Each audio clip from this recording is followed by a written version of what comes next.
May mga areas pa ba sa buhay mo na hindi mo pa sinosurrender sa Diyos?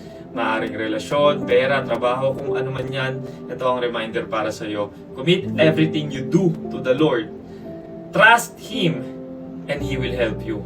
Hindi lang to reminder, but it's a command. Hindi sapat na ipaubaya or i-commit mo lang sa Lord yung ginagawa mo. Sabi dyan, kailangan mo din ng trust. Okay? At anong sabi dyan? Anong pangako ng Diyos? Trust Him and He will help you. Tutulungan ka niya. Diyos mismo ang tutulong sa'yo. Kasi madalas sinasabi natin na, ay, naisuko ko na lahat. Isusuko ko na to, Lord. Pero ang totoo, hindi talaga. Kasi gusto mo pa rin kontrolin yung resulta. For example, sa relasyon. Nasa isang maling relasyon ka. Alam mong toxic na. Konting nag-aaway kayo. Worse, sinasaktan ka pa. Kinakausap ka na ng pamilya mo, ng kaibigan mo, kung sino mong malapit na tao sa'yo, pero hindi ka nakikinig. Kasi ayaw mo talagang bitawan, kumakapit ka doon sa relasyon na yon. At sa puso mo, alam mo naman na hindi ka looban ng Diyos yung relasyon na yan. Pero ayaw mong bitawan kasi natatakot ka, baka hindi ka na makahanap ng iba, o baka mawala na yung taong matagal mo nang mahal. Kaya kahit nasasaktan ka, hindi mo kayang ipaubaya sa Diyos yung relasyon na yan. Kumbaga, lagi ka nagpe-pray na, Lord, sa'yo na lahat. Pero sa totoo lang, hawak mo pa rin yung relasyon kasi hindi mo mapagkatiwalaan si Lord na may mas magandang plano siya para sa'yo. Kaya nga sabi doon, trust, magtiwala ka, and God will help you. Trust is faith in action. It means believing.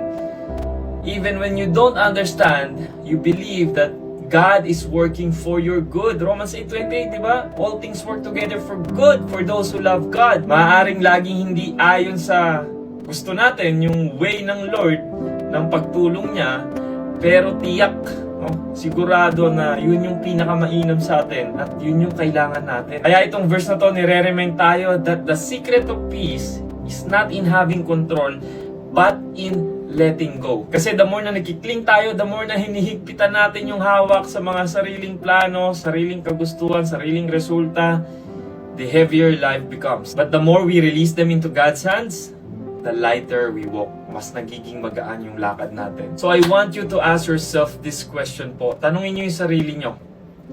Have I committed everything in my life to the Lord? Or am I still holding on to areas I don't want Him to control? Again, have I committed everything in my life to the Lord? Or am I still holding on to areas I don't want Him to control? Kasi kapag may mga bagay pa kayong hindi sinusuko sa Diyos, yan yung nagiging idolo ninyo. At hanggang hindi mo binibitawan yan, hindi mo makikita yung tunay na tulong na gustong ibigay sa iyo ng Diyos. Amen?